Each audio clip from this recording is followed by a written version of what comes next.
we're back. Welcome back, everybody, to the only podcast on the internet that knows that two's company, three's a crowd, and a simple majority is enough to impeach a president. Booyah!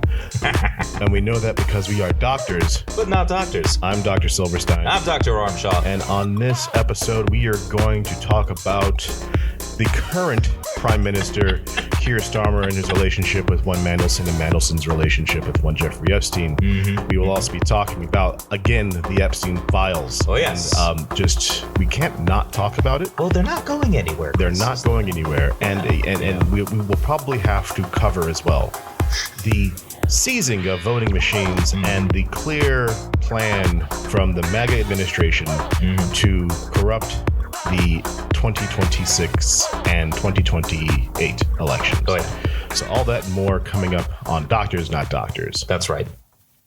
Let's get started. Let's begin with the current Prime Minister of the United Kingdom, Sir Kier Starmer. Sir Kier Starmer. Now, we say current Prime Minister of the United Kingdom because it seems like there's starting to be those kinds of statements in the press that you hear when a Prime Minister might be somewhat in trouble. Am I reading this right, Chris? You're not just reading it right. You're hearing it right. You're seeing it right. Oh, dear. As everybody knows, I work in the Commons for the S&P, and everything that I say is my own, and nothing I say is for them. Now, this has been a rough week for Labor. It's been, and frankly, for the Commons as well. So a few months ago, when it became clear that Peter Mandelson, I've been doing it in my head all week.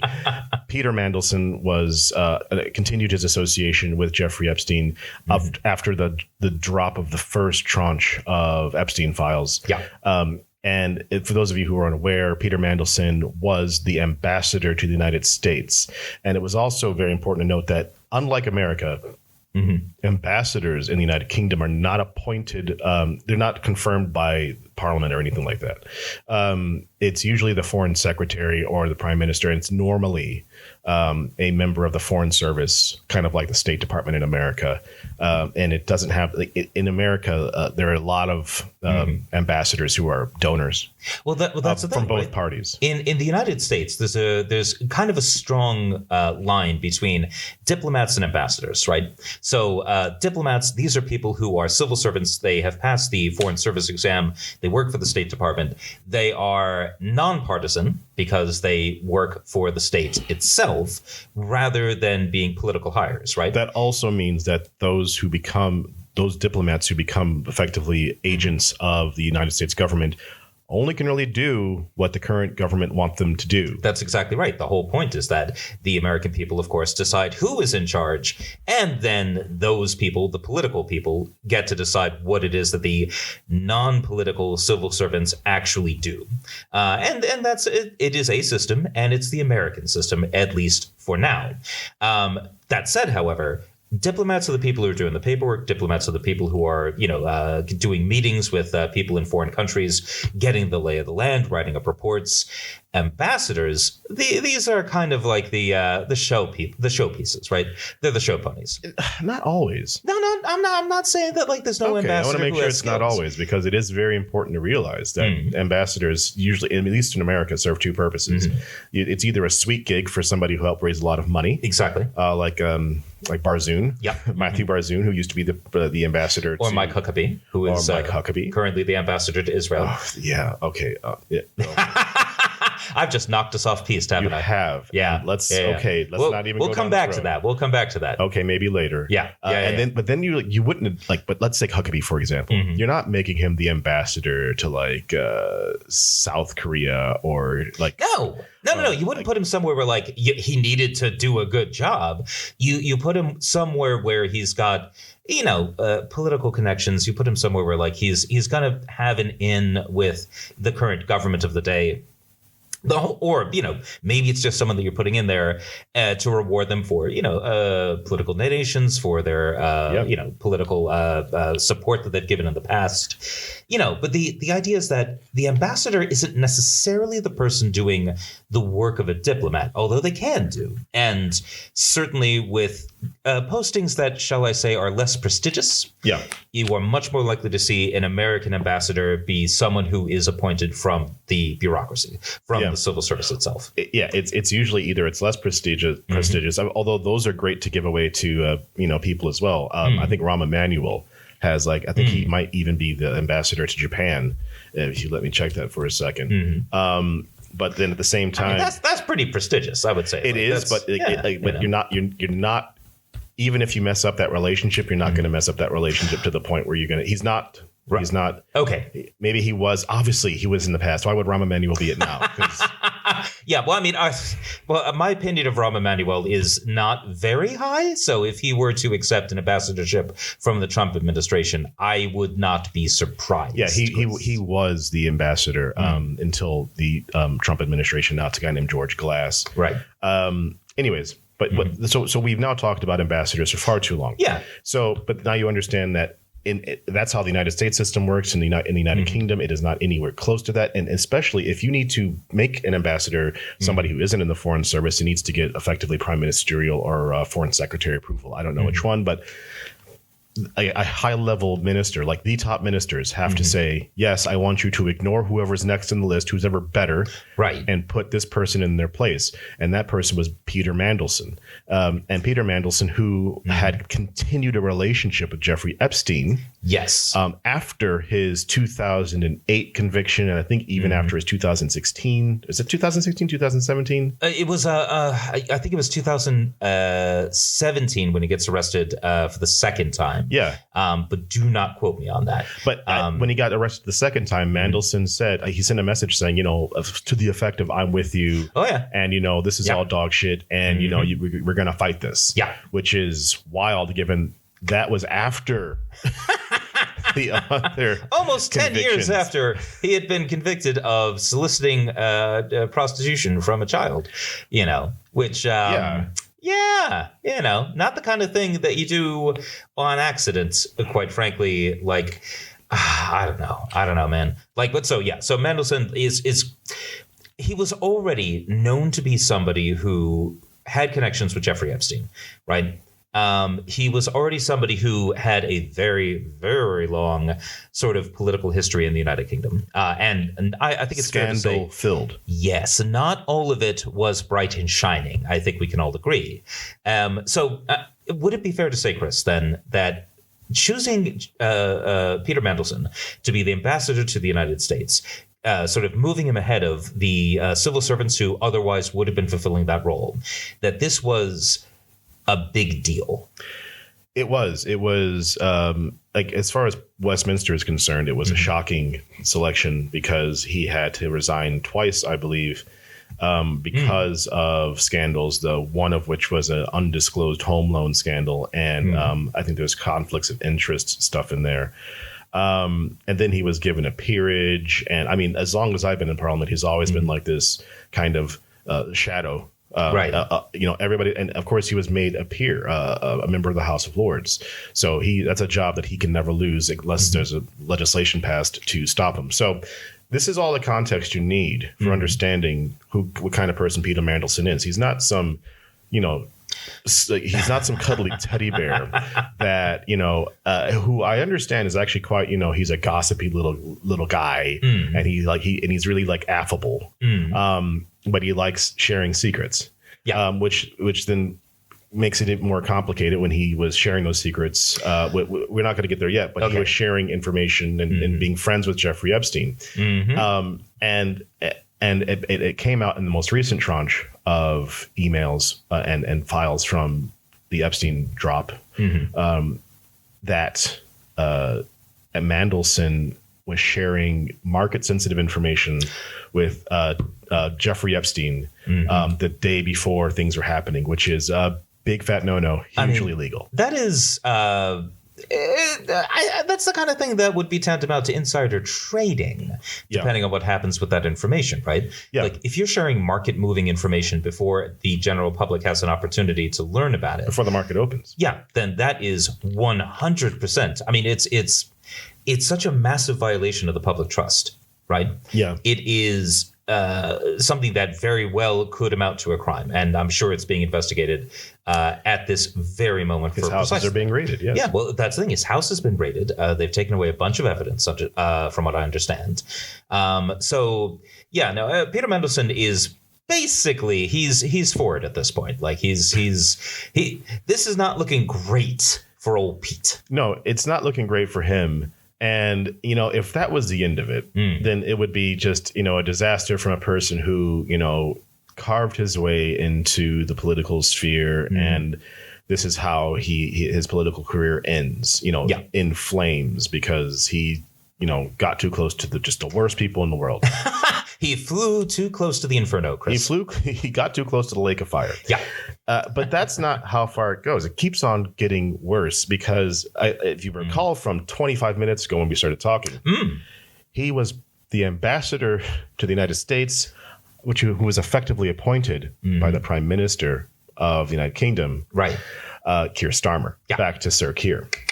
Now, if you're following along, you might ask yourself, did Keir Starmer know all this information about about Peter Mandelson? That he had maintained his relationship with Jeffrey Epstein, that he had, broken the public trust, that he'd done these things, because that would be quite a big story, wouldn't it, Chris? It'd be a big deal. Yeah. And so at PMQs this week, the Prime Minister was asked by the leader of the opposition, Kimmy Badenoch, and she's like, "Did you know about the ongoing relationship?" And he said in a very defeated voice, "Yes, I did." Points for honesty. Points for honesty. I will say that. I mean, I'm not trying to give him any kind of out here, but you know that Johnson would have just lied. Oh, absolutely. Yeah. A lot of other people would have just lied. But he's just like, yes, I did know. Yes, that was part of the vetting. Yes, we were aware that he had done that. And he didn't even try to ease it out because he just needed that line to drop. And all the comments were just kind of like, oh, shit. Because it's so rare to hear a prime minister actually say the truth. That's true. But also, what's going to happen next, right? So Kimmy Badenoch is sitting there with this huge thing that's just been landed in her lap. Yeah. The prime minister appointed a person who he knew maintained a relationship with a pedophilic sex trafficker. Yeah. She just moved on to her next question. Well, because I'm sure she had other things prepared, Chris, but they were all predicated on him saying, "No, I had no idea. This is a bolt from the blue." And then she'd be like, but here's all this evidence. And then, I mean, you're ready for the attack, and then he's just like, "Yo, totally new." Yeah. And then that's it. Now you have to go to Plan B. So I feel for Kimmy Badenoch a little bit on that. I don't, because like what have we said? She clearly has never taken. She's never taken debate. She doesn't know how to think on her feet because everyone's like, the next question you ask after that is, how on earth do you think you should still be prime minister after making such a ridiculous and horrible and damaging decision for the country? Yeah. Right. That is the simplest and easiest question to ask. And she didn't. And everyone's like, it's right there. You dropped the ball, Kimmy. Right. And it is a hell of a thing, basically, to have gone out on a limb to basically go against the regular order of things, to stick your neck out and really vouch for a guy that you knew was someone who was deeply untrustworthy and also a continuing friend to the most notorious pedophile sex trafficker in the entire world, right? And then suddenly find out, and now everyone's found out about it. Oh, and also he was even worse than we thought because he betrayed the public trust and committed crimes, potentially. My God, man. Yeah, I mean, like, why did he do it? Well, welcome to this. Welcome to the current maelstrom that he's in. So what happened after Kimmy asked that question? She basically went on to talk about the amendment to the Opposition Day motion that happened this week to release the Mandelson files, right? Which was dumb. She should have not talked about that. She should have talked about how the hell can you stay in office, right? But how could he like to go back to your earlier question? Why do you let this happen? And that's what people are trying to figure out. And it seemingly also has to go back to his chief of staff, a guy named Morgan McSweeney, right? Who. And this is where it gets a lot more complicated, a lot deeper, that there has been a massive change in the Labor Party over the past 10 years. Now, when I started here in 2009 and when I was an intern in 2006, Labor was center left. Still center left. They're doing things that people were not happy about. The Iraq War, obviously, pretty big deal. Kneecapped them, but they were still perceived as a left wing party. Yeah, right. And then the financial crisis hit. The Conservative Party and the Lib Dems become the government, and they spend the next 13 years. 13 years. And wow, long time. 13 years just ripping labor to shreds and saying the financial crisis was your fault.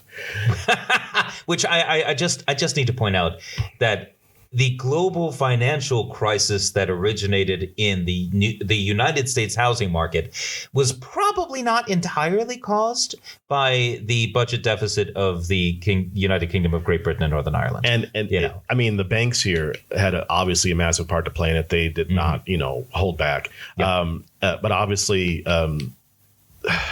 it's hard to say that it's the Labour Party's fault. They were at the wheel when it happened. So hard for them to also fight the accusation. It's the kind of thing basically where they were always going to suffer politically from simply being in charge at the worst possible time, regardless of whether or not their actions had anything to do with causing the crisis. I will say that the British media has basically spent the last 15 years or so absolutely pretending that it is a reasonable thing to think that Gordon Brown slightly exceeding the spending cap is what caused the entire global economy to go.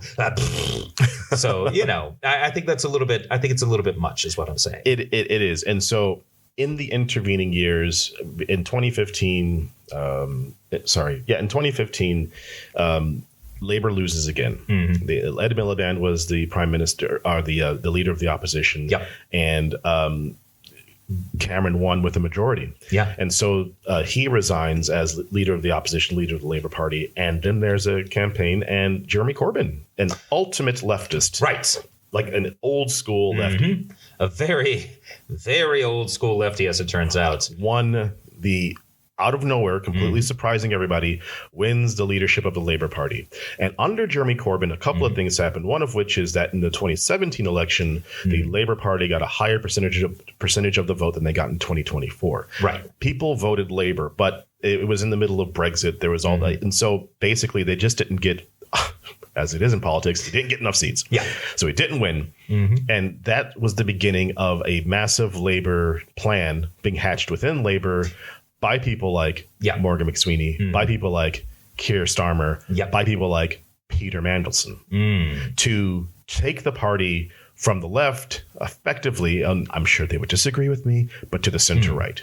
I mean, I really don't know how they would be in a position to disagree. Like, the whole idea was, move away from the left, move towards it. Like, this was the right wing of the party, basically saying, well, the left wing had their shot, they screwed everything up. And there was a lot of things in there, but some of those things may have been orchestrated to bring down any semblance of power from the left. No, I think that I think it's a perfectly reasonable thing to suspect that intra-party conflict had a big role in a lot of what we saw happen during Jeremy Corbyn's tenure.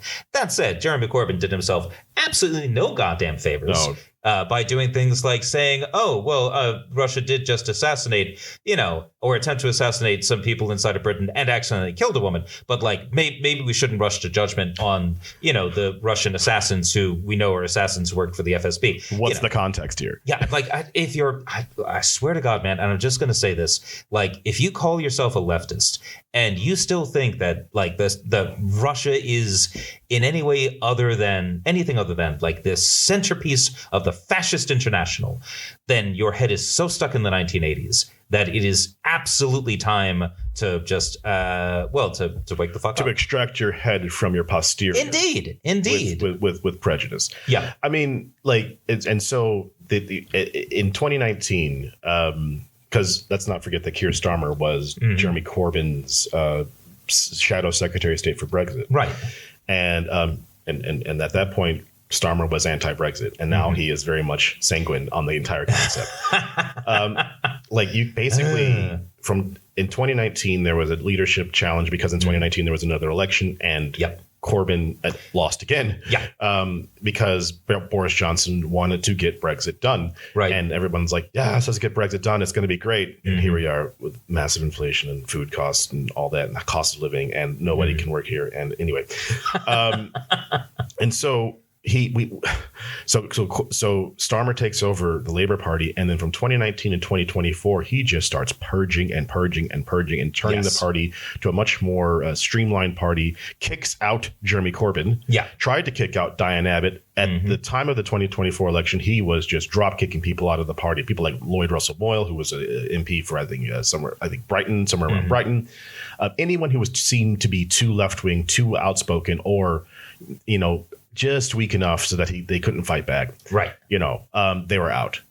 And in 2024, a new system was created, from what I understand, and new candidates were selected. And from reports, stories, and rumors that I've heard around the building, Peter Mandelson was the person who had a personal hand in choosing those candidates. Now, that's interesting. And it should be noted that Peter Mandelson, his role inside of the Labour Party, historically, right, has been like that. That's kind of been his deal, right? Is that, when he was minister without portfolio, like what he really kind of was basically like the hatchet man, right? Like the guy who's going to be sort of riding herd over the members and whatnot, and liaising with the press.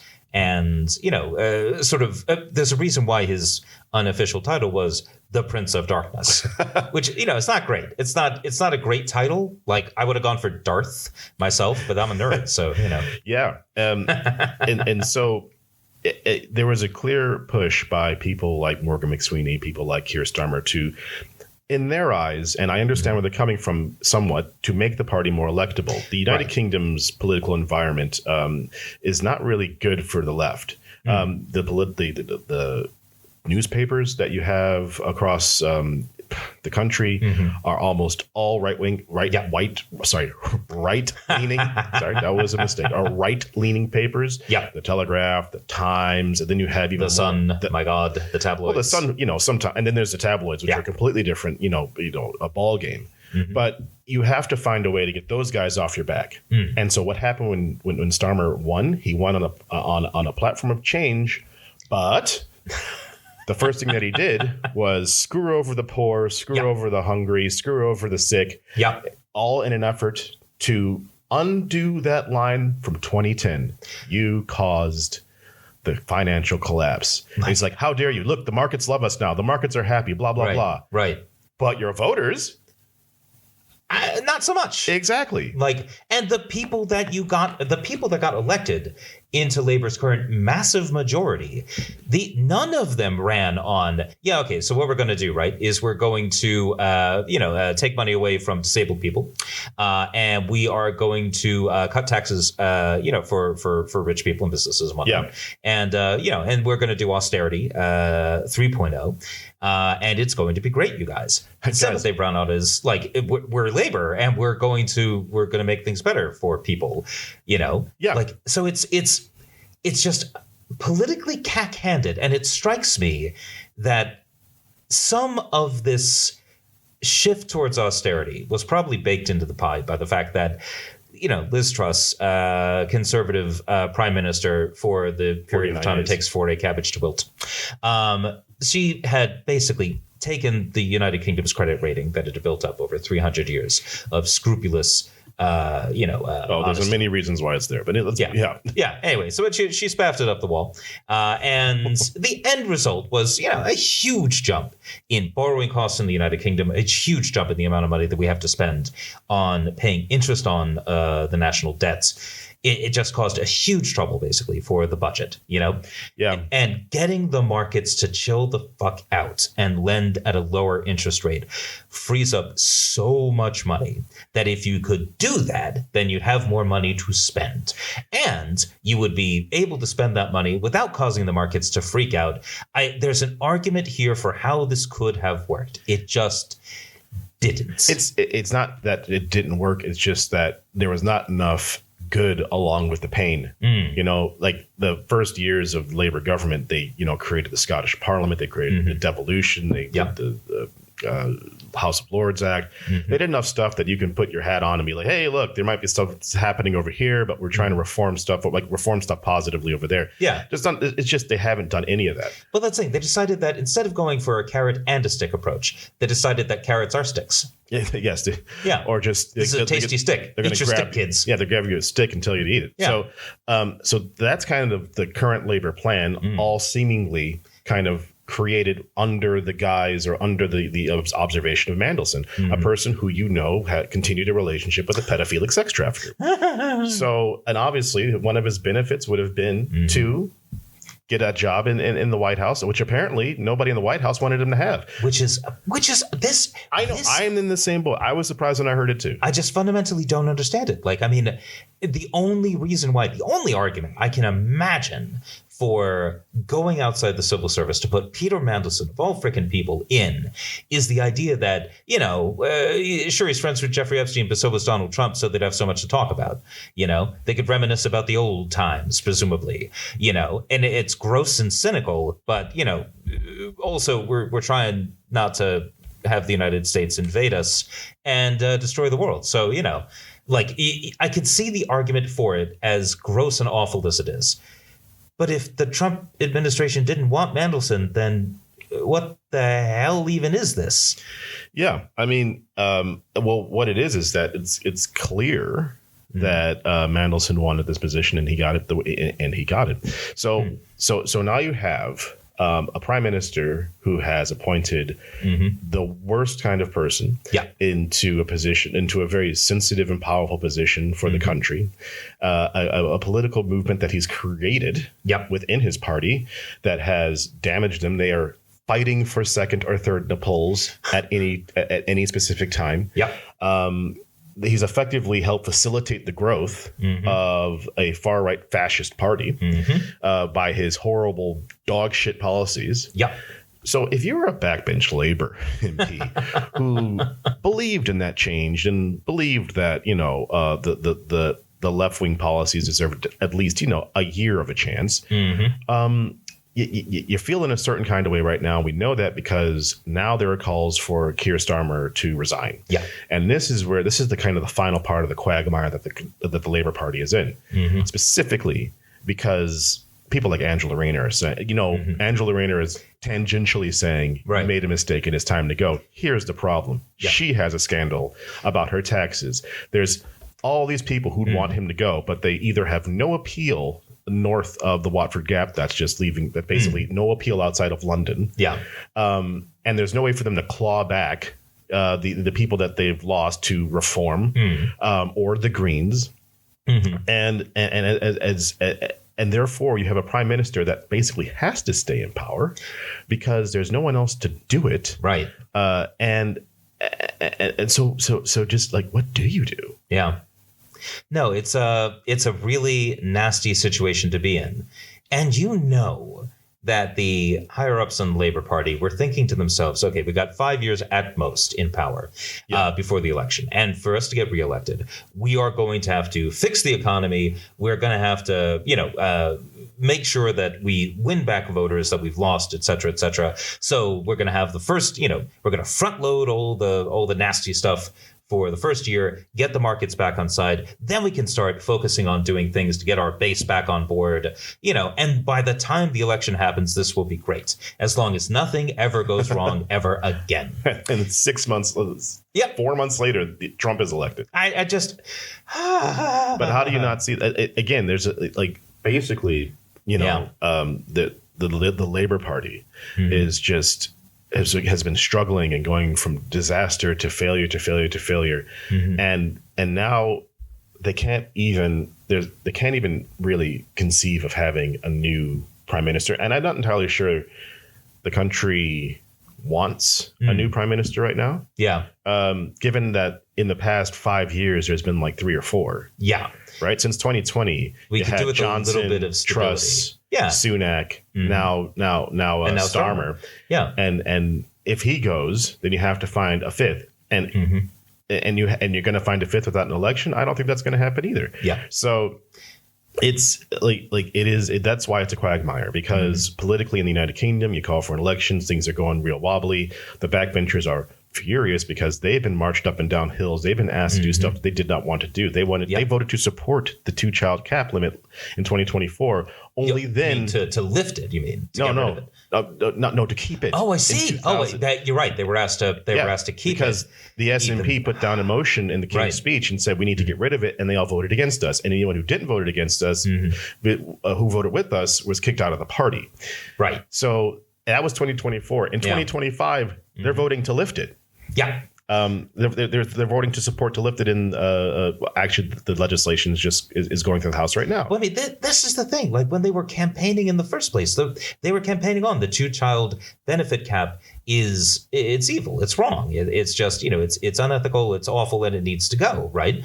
So having everyone take a vote in direct opposition to how they campaigned right at the very start. That's not awesome, and even if you do get to vote later on to actually remove that cap and fulfill your promise, you're going to want to have a little bit of time before the election so people forget about that whole thing. And yeah, if you're a Labour backbencher, you really don't want an election right now. Well, yeah, exactly. I mean, and you can tell that because, look at Manchester Gordon, the by-election real quick, right? When we were talking about it a couple of weeks ago, we were talking about maybe an Andy Burnham, maybe a Zach Polanski, the Green leader, maybe a Zia Youssef, kind of this high-up dude in reform, all these big hitters coming in to try to make a very big splash. And almost instantly, Andy Burnham was blocked from standing. And I have a couple of thoughts on that. All right. One, either... the obvious one is that Starmer didn't want him in place at all as a potential threat, but maybe he wants to keep his powder dry with Andy Burnham because if Labour loses, you can't have the mayor of Manchester, Greater Manchester, get trounced in an election, right? And then go back home and try to I'll lick my wounds and try again. It's like something's, and if he loses, that's a really big deal because it's a big name. Yeah, that's a fair point actually. So there's that, but then there's also Zia Youssef. He's not there. Reform is fitting to some. I think everybody's putting in a local person. The Greens are putting in a local person. So they understand that whatever the politics are of Manchester Gordon, it's not going to be a big national race. It's going to be a big local race, of which there are some projections that have there's half of the constituency is Green Labour and the other half is Reform. And we'll see what happens. But most importantly, Labour isn't really featuring in a lot of the you might win. Reform is featuring for now, and the Greens and Labour. It's kind of like they're all vying for some kind of control, and it's depending on if it's Labour or the Greens. But that if you're not, sticking in your best people, then that's because you either think it's such a layup that you're going to win, and so it doesn't matter who's running and you're fine, or you think there's no way that we're winning this thing, so let's kick it to someone local, and that way it can be a local issue when they lose. So listen, I mean, he the PM is in he's in a rough place of his own making. And now we just have to wait and see. If the first time ever, my staffer asked, is he in trouble? And I said, for the first time ever, I've had to use this phrase with this PM. It's the weekend test. If he can survive the weekend, then he might be okay, but it probably will take 2 weekends. And what I mean by the weekend test is this. The weekend is getting through all of the negative press, going through the Sunday shows, which are a huge deal here. And that's when the top journalists in the country basically grill you on the biggest political issue of the day, which means that if he was smart, he'd appear on television himself to effectively do the self-flagellation thing. Take his beating, basically. With a smile, Take his beating, pull, hang his head low. I'm sorry, didn't mean it. He lied to me. He lied to the whole country. He let us down, and basically do that over and over and over and over and over again. And then if he can survive into next week, then it's no longer the news, right? It's not the news. And recess is coming up at the end of that week, and then they're away for a week and a half. So if he can survive the weekend without massively fucking up, then good luck. But it was the news this week in the United Kingdom. It was it was shocking. It was obviously surprising, but I think that's as much energy as I have on this. Fair. I will say this, that like, even if this is a thing that the prime minister survives, this is not going to be a thing where no heads roll, right? Like this is such a massive, massive own goal for Labour to have made, basically.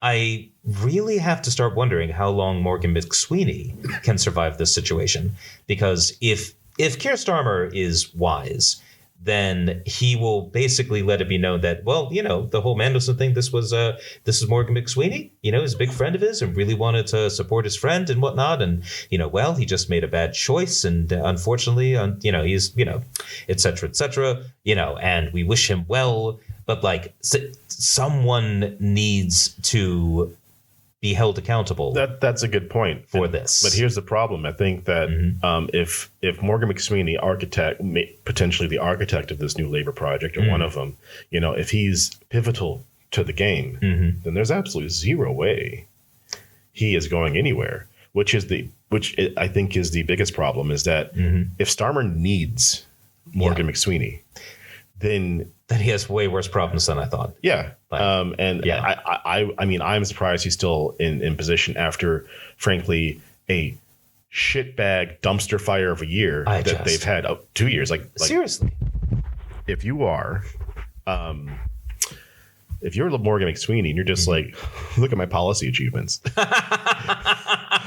Look at where we are in the polls. I forced everyone to vote for a thing that was absolutely political poison, and then not all of them said that they would vote for it, so we had to back down. So it was like, hey guys, we're gonna crush your kitten. Oh, you don't want us to crush your kitten? Oh, okay. Well, we're not going to crush your kitten then.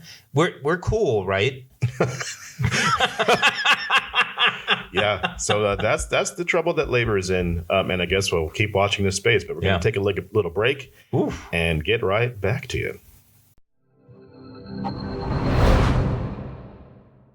And we're back. Well, that was refreshing. Wasn't it, though? I feel like it was cathartic to just sort of talk about the extremeness of the Labour Party's current political situation. Yeah, they did it to themselves. And speaking of doing it to yourself, America. So it's... Wow, where do you start? I mean, once again, it's been a week, people. It's been a week. It's been a week. I think we have to start with... I wanted to start with the Epstein files again, but like... okay, so basically... They're not going anywhere, man. I've personally been looking through the Epstein files, and it is wild. First off, it is just legal documents, right? Yeah. So anyone's name can be in there, right? Because if your name is in a newspaper report, it can be in there. So your name being in the file doesn't necessarily mean that you are... Absolutely. Did you knew anything about that? Yeah, for example, Jon Stewart, his name is in the Epstein files. I told you. Because they were talking about Jon Stewart's at one point. Rebecca Watson, who goes by Skepchick on YouTube, she is mentioned in the Epstein files because some of Epstein's friends who, were also just massive predators were really pissed at her for being like, actually it's shitty that women are being preyed upon. And they thought that was horrific of her to say such things. Yeah. So this is one of the situations where just because someone is named doesn't mean that they were named. Yeah, but there is a thing about being mentioned. Before we get here, just fun shout out. The Crown Princess of Norway. Oh, she got... Yeah, I read some of her correspondence. It reads like a little girl who was just was besmitten with an upperclassman. Not covering herself in glory in that one. No, not at all. And also, making hints that she knew what kind of stuff was happening. Yeah. Veiled hints and I heard some things. Oh, she said something. He said, I was looking for, he's wife hunting somewhere. And she's just like, what? You? I can't believe it. And he's like, she's in over 20. She's like, that's way too old for you. She literally said that.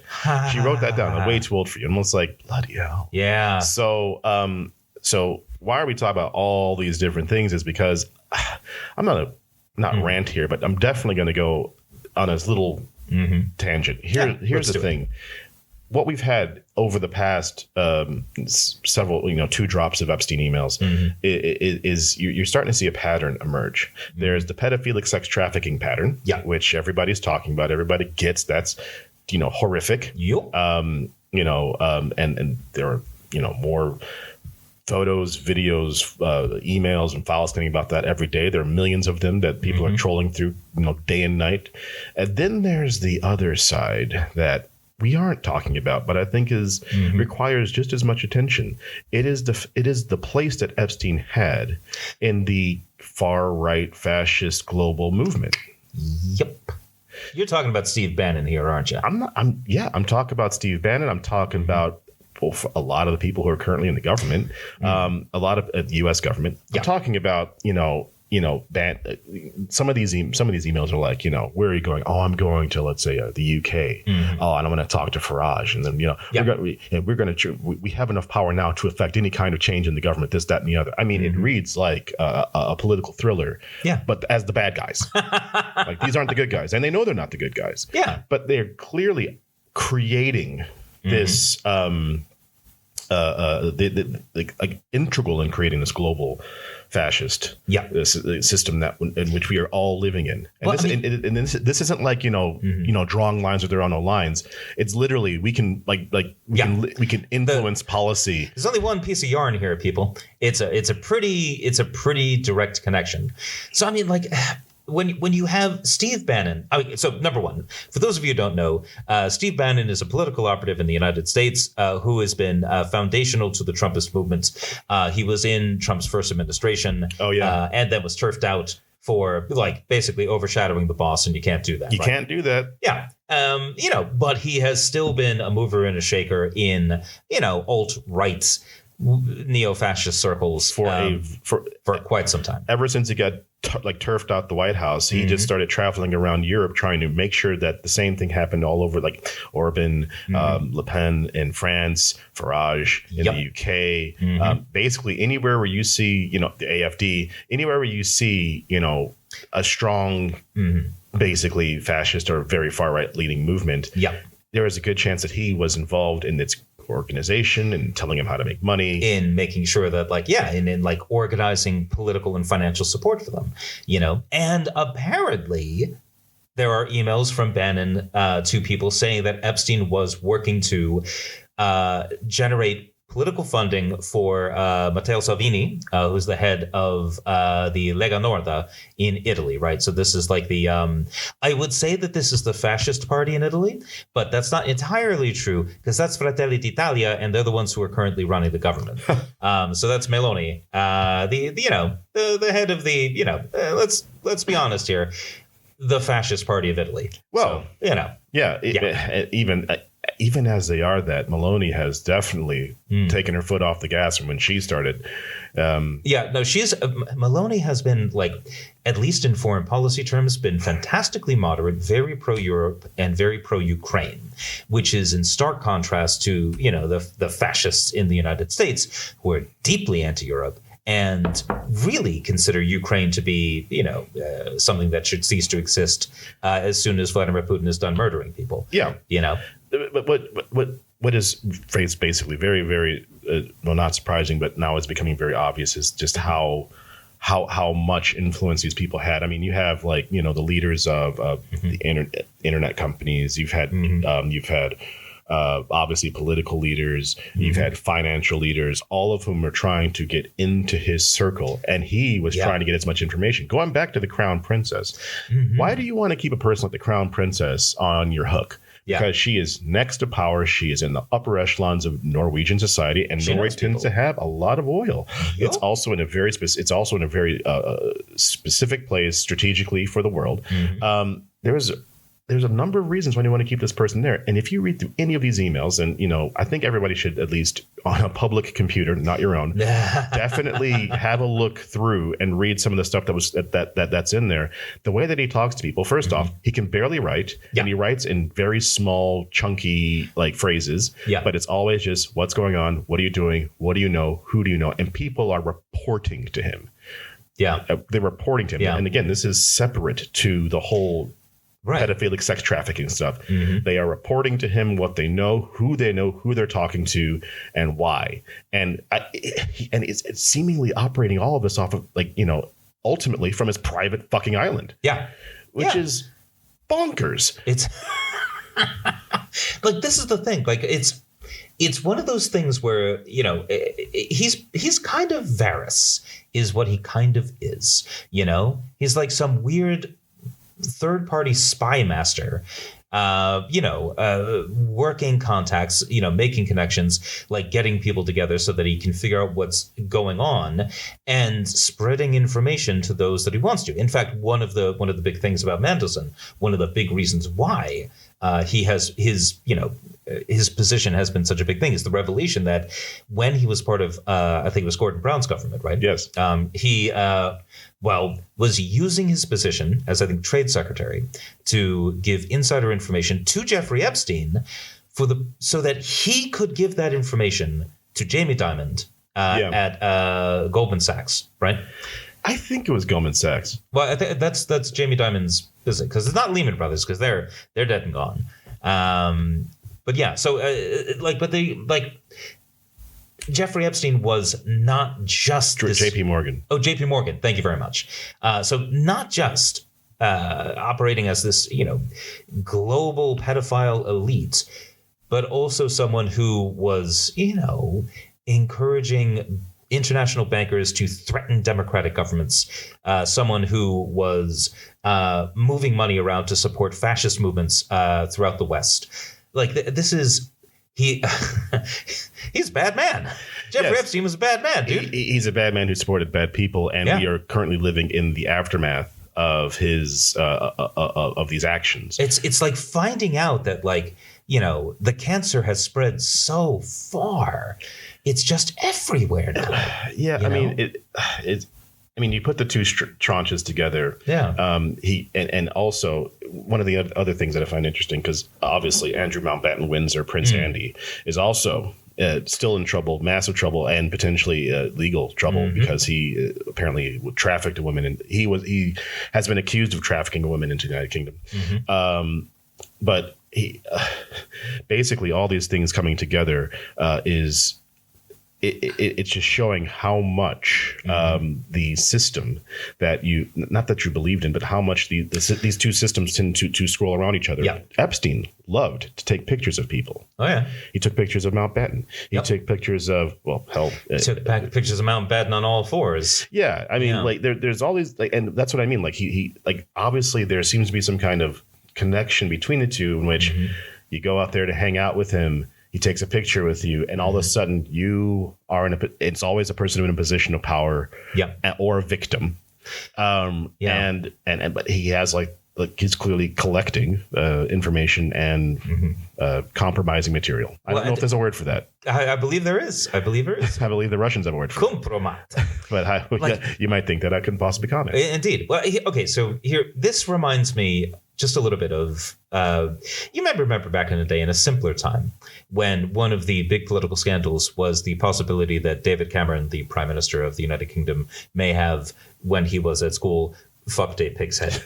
As part of an initiation ritual. Yeah, into the secret society of whatever. Exactly, right. And so, when that happened, it was one of those things where I was like, oh, well, I'm actually not surprised about that. Yeah. Because I grew up in the United States, where you hear stories of such hazing to get into fraternities. Yeah. The pig's head thing it's a lot. That's not normal, man. That's a lot to deal with, right? It's weird. But, golf balls up the butt, like these are things you hear about as like parts of hazing and initiation rituals. Because these organizations are so big and they're so expansive that doing these things will set you up for life. Well, and that's the thing. And the whole point is that A, it's to show that you really want to join, and so you're willing to abase yourself to do it. But B, it also means that you are equally guilty of the things that everyone else has done. It forms a community, right? Yeah. And you could think of it as like, compromat. You could think of it as like blackmail material. And it is, I think, to a certain degree, but it's the kind of blackmail material where you can't really pull the trigger without saying, yeah, you fucked a pig like all of us. Yeah. Yeah. Exactly. But what it does do is it means that in a way, you're kind of cut off from the rest of humanity. The only people you can really like relate to are the people who put their dick in the pig's mouth. Yeah, you know. And I think we're going to see if who was actually part of that, because something else that happened this week. Yeah, the Clintons decided to give testimony. Yeah, want to give testimony. Yeah, which was the big thing. So last week, so for the past couple of months, the Republicans are demanding that the Clintons give testimony about Epstein. Yeah, and the Clintons have been resisting a subpoena, and they might be held under contempt. Right. But this week, both Hillary and Bill Clinton said, you know what, bring it on. Yeah. And apparently the Republicans shat themselves and said, we will only do it just like with Hunter Biden. Oh, come on. Behind closed doors. Oh, come on. So now the Republicans are saying, oh, we'll take you, but obviously we'll have cameras, but no one can hear what you say. Right. And so they're like, well, this is horseshit. We will only do it in front of a live studio audience. Yeah. Well, like Jack Smith, they did the same thing with him. They did the same thing with Jack Smith as well. Where the whole point, of course, is that normally if you have a witness and you want to embarrass the shit of the witness, and you know how to do it because you know the things that they have to tell the truth about, and they don't want to tell the truth about it. Yeah. You do that in public. Like that, lawyers train their whole lives for this kind of thing. Yeah. This is their job, you know, and so many elected people in Congress are lawyers. Yes. You know, so they know how to ask direct questions. They know how to ask leading questions. They know how to get people to do yes or no. They know how to cross-examine, and that's the kind of thing you would do. And in fact, we have real evidence of exactly this. Like Scott Bessent, who is the Treasury Secretary, just had to appear in front of Congress, and Elizabeth Warren. She just had her way with it. Basically, she just she sunned him up and down the Senate, and she did it just by asking the basic questions like, you said several years ago that obviously tariffs are inflationary. And now you're saying that Donald Trump's tariffs are not inflationary. What the hell is that all about? And he had no possible response to that. You see, the person who said that was a liar. Not me, Scott Bessent, but that's Scott Bessent. He was a liar. Obviously different Scott Bessent. I didn't say that. He said that. And this is temporally two different things. Mm-hmm. There's no way to get out of it. Because like that's just economics. Like that's because a tariff is a tax. Yes. It's simple. It's a simple tax. It raises the price of goods because you're putting a tax on the price of goods. So my point here is that A, Elizabeth Warren is good at her job, but B, if you are an elected representative, if you are a senator, this is in your wheelhouse of things that you should know how to do. Yeah. So the fact that the Republicans are desperate to keep it all from the cameras. Always. This thing that should be the thing that they want before the cameras. Yeah. If what they're saying was true, this is what we know in the business as a bit of a tell. Yeah. You know? And they all and as we said before, it's not just the Clintons. It's Jack Smith. It was Hunter Biden. They wanted everybody. They want you to come to Congress. They want to make a big song and dance of you coming up the stairs and going to the committee room and then closing the doors for the media. Yeah. And then they get to tell you what the story is. They want to tell Fox News what the truth is, and then Fox News is going to tell you what the truth is. But obviously, you can't handle the truth directly. But you can't handle the truth. Yeah, you know. So we're going to leave it there, and end this on a huge issue that's being just growing in the States. Yeah. Last week, the FBI. We may have talked about this last week. I think it had just happened, so we were. There's been some more reporting on it, and like it bears discussion. Yeah, the FBI seized voting machines or voting ballots. Ballots. Yeah, the ballots in Fulton County, Georgia. Yeah, and the reason for this was because they were alleging fraud, and the issue with that. First off, we did talk about it last week. We already know that. 60 court cases have proven that there was no appreciable fraud, nothing serious enough to have affected the outcome of the 2020 election. Yeah. And two, Tulsi Gabbard was there. Yeah. The director of national intelligence. Which, that's weird. That's weird. Because it's weird. Yeah, sure. Her brief has nothing to do with what happens inside of the United States. Can't operate inside the United States. Yeah, they're like legally forbidden from doing so. But then again, what even are laws, Chris? Well, really, in the United we'll States? see what laws are. And if you want laws to keep working, don't forget to vote against Republicans in 2026. Yeah, generally speaking, if you're into things like law and order, may I suggest the party that is currently headed by a rapist felon that's currently breaking laws all over the place and causing chaos all throughout Minneapolis, for example. And is mentioned over 30,000 times in the Epstein files. Yeah, maybe this is not the party of law and order anymore. Maybe just putting that out there. I don't know. Yeah. Crazy thought. Who knows? But we have them attempting to do this, and it's not a one-off. Like Donald Trump just had an interview, I believe, with Fox News. NBC. Oh, it was NBC. Okay. Yeah. Where he said that what they needed to do was to nationalize the elections because there's 15 places where we just need to take over, because of all the fraud. Detroit. And I won Minnesota 3 times, but they never gave it to me. Like, it's the kind of thing that's just like, it's a disordered mind. It's not just, but it's people telling him what to do, but also he clearly believes that he won. The issue obviously is that the president of the United States, who won the Electoral College in 2016 and won in 2024 and lost in 2020, is actively stating that in that same interview, just what he said in 2020. If I don't win, it's not legitimate. Yeah. And I need it for my ego, he said. Yeah. Which, good Christ, people, he is literally telling you that he is not well. He's very open about the fact that his brain is mush. His brain don't work good. Yeah. And this is what I'm saying is that so they've started to take the voting machines from Fulton County. Yeah. And once they have those, I mean, they can do whatever they want with them. They try to make whatever nonsense case they can.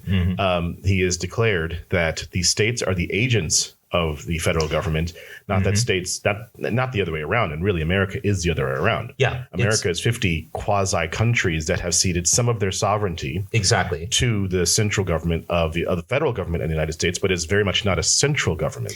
Well, and this is the thing, right, is that the United States has always had a huge tension between those who argue for greater power to the states and those who argue for greater power to the federal government. Right? Yeah. And you see this at the time of the Constitution being set up, where you've got the big debate between the Federalists and the Anti-Federalists, right? The Federalists win that one. You have that debate again as you get through the 1850s into the 1860s. Do the states have the right to be able to have slavery, for example? Yeah. We settled that one. We settled that particular question. I think we have. But, and we'll see where we get to if he stays in office. But so, and then what we've sort of seen over time has been an increasing amount of recognition that, the federal government has a legitimate part to play. And in fact, the federal government has historically been the guarantor of the liberties and the freedoms of individuals against overweening state power. Yeah. Which is really interesting because now it's the exact opposite. Now the federal government is in the hands of, I'm going to say it, a tyrant. And I mean, I don't know how else you call it. Like, this is a man who behaves as if law does not exist, who acts in contravention of the Constitution, who has put forward a massed police force to wreak violence against his political enemies, who has killed American citizens, who has committed murder on the high seas. This man is a tyrant. And currently, he is also in charge of the federal government. And so now all of a sudden, we're finding that, honestly, the states having some sovereignty is now a potential bulwark against federal tyranny. This is weird in America. Yeah. Like, this is it's a kick in the head is what I'm saying. But it's also, it shows a horrible misunderstanding of how America works. And it's also, it also gives very clear direction to what these people really want. They believe that the federal government is the all-powerful central government from which an idea comes from the White House, and it does happen. There's no stopping it. It will happen. And again, Congress is an advisory board at best. Yeah. And what's the first thing that happened when Trump took office? He tried to take away the concept of birthright citizenship by a stroke of the pen, which was crazy. But because obviously there are so many different reasons why that can't happen, and it isn't true, but or that you can't do it. However, that's what he tried to do from the get-go. And now you have him wanting to nationalize elections. Yeah. Because so that he can control the outcome. And that's competitive authoritarianism 101. That's kind of the last thing that you do before you fully become an authoritarian, like a competitive authoritarian state. Well, because once to be perfectly frank with you, this is what Maduro did in his most recent quote unquote electoral victory. Was they had the elections, they ran the elections, and people got to go to their polling places and they got to vote. And then he got to have all the ballots collected. And then he got to have all the ballots counted. And then he got to announce, oh, yeah, I won. It was great. What a great victory I had. Guys, you won't believe it. I definitely won. And the Electoral Commission that he got to decide who was on all said, oh, yes, he absolutely won. The guy who gave us our jobs. This is great. And that's a very big thing that happens in CA countries, that the executive often purges the oversight committees, fills them with lackeys, and then all of a sudden the oversight committees do exactly what they say, just like what they tried to do with the Supreme Court. And that's the thing. So it's been I want to be very clear to our listeners that just because Donald Trump says something does not make it true. And that's not just true when he says things that like sound pleasant, but actually, he's a tyrannical prick. It's also true when he says things that are tyrannical and prickish, that they're not necessarily the case. He can talk about nationalizing the elections and taking over the ballot boxes and all the rest of it. But the fact of the matter is the states run elections. Yeah. Like the localities run elections. The people who count the votes are not centralized at the federal government. The federal government has exactly one role in the running of elections, and that is for Congress, not the president, but Congress, to pass laws regulating the time, manner, and place of elections, right? Yeah. Like the Congress can play a role in standardizing how elections are run. That's the thing Congress can do. The president has literally no legal authority to do it. He doesn't have the people in place to do it. He doesn't have the goons to do it. Yeah. There's not enough goons for 110,000 different polling places.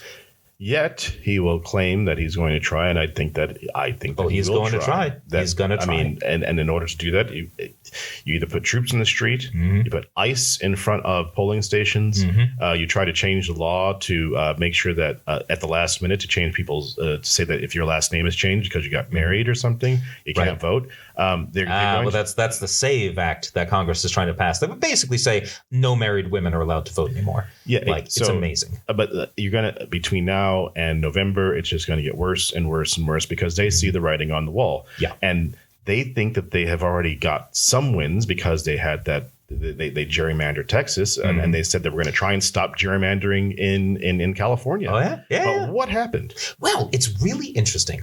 We mentioned at the very end of last week's session that there was that special election for a state senator in Texas. And in a district that Trump had taken by 17 points, the Democrat won by 14. Okay. I know. So that is, if you're keeping track at home, that's a bit of a bombshell. If you're the Republicans, you're looking at that and you're like, oh no, because we just gerrymandered this whole state, and that gerrymander was predicated on the idea that, Latinos are going to vote Republican now, or at least the Republicans are being competitive with the Democrats when it comes to the Latino vote. Yeah. Because they got over 40% of the Latino vote for Donald Trump. Yeah. And now, Donald Trump is about as popular with Hispanic Americans as is the plague. Yeah. Like he's, So basically, unless you're a Latino who also happens to be a fascist, then you're not putting it past people. Well, that's the thing. There are fascists everywhere. Every group's got its own. There are vegan fascists, I bet. I'm sure there are. Yeah. Struggling to stay awake. Low energy. No, they eat a lot of tofu and peanuts, dude. It's fine. It's fine. Sure. Yeah, exactly. Go ahead. Get your protein back. Go ahead. But so, my point here is that everything was predicated on the idea that there had been a realignment, a big shift in who Hispanic Americans going to be supporting? And it turns out that, no. The thing is that now they're getting the same level of support they got in 2018, which was the lowest level of Hispanic support that they ever had. And that means that this gerrymander may end up being what's called a dummymander. Dummymander. Where instead of rigging it so that you win a bunch of extra seats, you've rigged it so that you actually end up losing some seats. Whoops. Yeah. So if you're familiar with that lovely meme, congratulations, you played yourself. Congratulations, you fucked yourself. Yeah. This is that basically. Yeah. But so you mentioned California. I did mention California. And that's really interesting. So in response to Texas's, mid-cycle redistricting, their attempt to rig the elections to gain more Republican seats, the Democratic Party, for like the first time ever, has decided, maybe if we are playing a game of rock, paper, scissors, maybe we should not say, no, you go ahead. We don't feel like playing.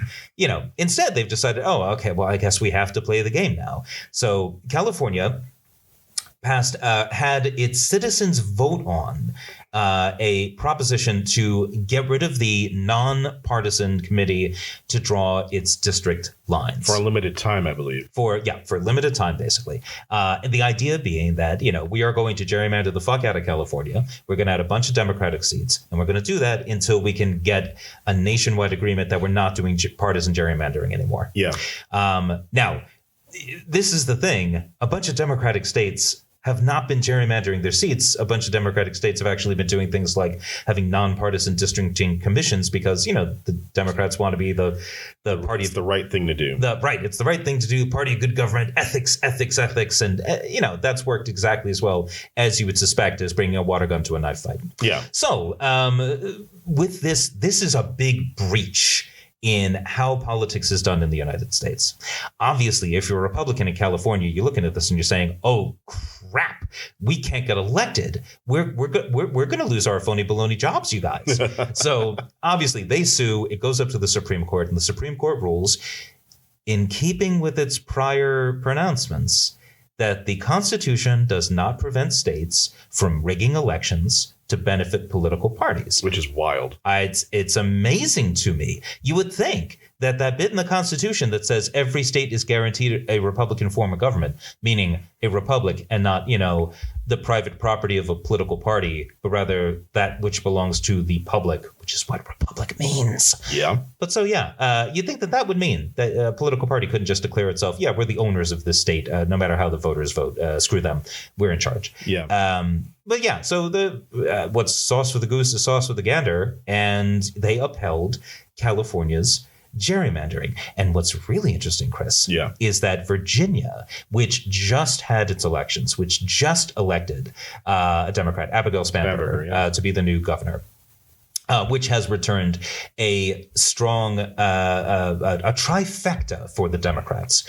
They have announced that as they campaigned on, they will be taking the congressional seats, basically, in Virginia, which currently 6 Democrats, 5 Republicans, I believe. Yeah. And they are going to gerrymander the hell out of the states. Now it's 10 Democrats and 1 Republican. Wow. Yeah. And this is what happens when you start playing the game of we're going to gerrymander ourselves victory. Every state has the incentive to then say, okay, well, screw you. We're going to do the exact same thing. Yeah.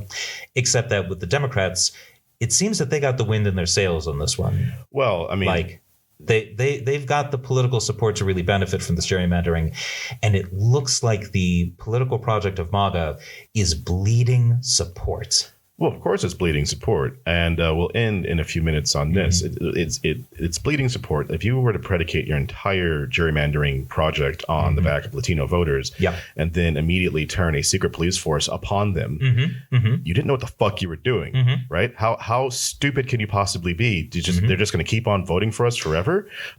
You didn't even get to the midterms. You kind of let that happen after the midterms to make people think that everything's going to be okay, and then it's like, I didn't believe it. I don't understand what's happened. But no.